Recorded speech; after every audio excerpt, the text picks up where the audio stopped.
तो दोस्तों, electric power से काफ़ी ज़्यादा क्वेश्चंस आपके न्यूमेरिकल बोर्ड के अंदर पूछता है और हर साल पूछते आया है। तो सबसे पहले आपको इलेक्ट्रिक पावर का पता होना चाहिए कि इलेक्ट्रिक पावर को डिनोट करते हैं P से, और इसका फॉर्मूला होता है rate of work done. Rate जैसे ही लगता है तो नीचे T आ जाता है। मतलब आपको फॉर्मूला तो ये याद रखनी है कि इलेक्ट्रिक पावर का फॉर्मूला क्या हुआ, तो फॉर्मूला इसका हुआ वर्क डन अपॉन T। अब ये वर्क डन अपॉन T ही अकेला फॉर्मूला नहीं होता है, इससे हम कई सारी चीजें डिराइव कर सकते हैं। सबसे पहले पोटेंशियल डिफरेंस का फॉर्मूला देख लो कि पोटेंशियल डिफरेंस हमने क्या देखा था, ये होता है W अपॉन Q। तो यहाँ से W इक्वल टू आ गया V इंटू Q, एक ये फॉर्मेशन आई। इसके साथ हम लोगों ने देखा है कि I करंट का फॉर्मूला क्या होता था, Q अपॉन T।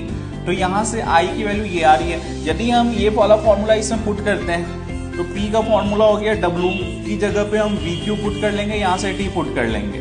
अब यहाँ पे देखोगे कि ये जो फॉर्म है Q बाई टी किसके बराबर है, I के। तो यहाँ पे आ गया P इक्वल टू VI। तो एक और फॉर्मूला इलेक्ट्रिक पावर का आ गया P इक्वल टू VI। पहला फॉर्मूला, दूसरा फॉर्मूला, तीसरा फॉर्मूला देखो। अभी आपने ये देख लिया, ओम्स लॉ में हमने क्या देखा था, V इक्वल टू होता है हमारा IR। ओम्स लॉ ये कहता था, पोटेंशियल डिफरेंस ये वाला फॉर्मूला दिया था, I हमें ये दिया था। तो यदि P की वैल्यू हमारे पास कितनी आई, VI, तो V की जगह P ये वाली वैल्यू पुट कर लेते हैं IR, और यहाँ पे I ऑलरेडी था, I into I square R। तो एक और फॉर्मूला इलेक्ट्रिक पावर का आ गया I स्क्वायर इंटू R। इन सब के अलावा P इक्वल टू VI है। यदि इसी फॉर्मूले में हमें I की वैल्यू बताना हो तो I कैसे लिख सकते हैं, I equal to V upon R, इस फॉर्मूले से आ सकते हैं। तो जब हम लोग इसमें पुट करते हैं तो P इक्वल टू, तीसरा फॉर्मूला ये हो गया, V की जगह V, I की जगह V अपान R।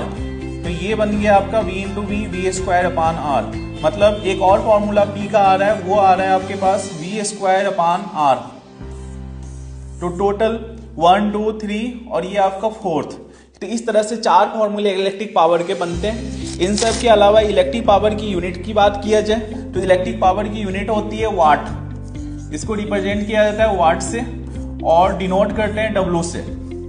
यदि हायर वैल्यू लिखा जाए तो हायर वैल्यू किलोवाट होता है, और 1 किलोवाट आपका 1000 वाट के बराबर आता है। ठीक है, तो इसी टर्म को यदि हम लोग टाइम के साथ मल्टीप्लाई कर देते हैं तो हमें हीटिंग इफेक्ट देता है। जैसे P को यदि टाइम के साथ मल्टीप्लाई कर दिए तो P क्या था, I स्क्वायर R, और ये क्या है T, तो ये H आ गया।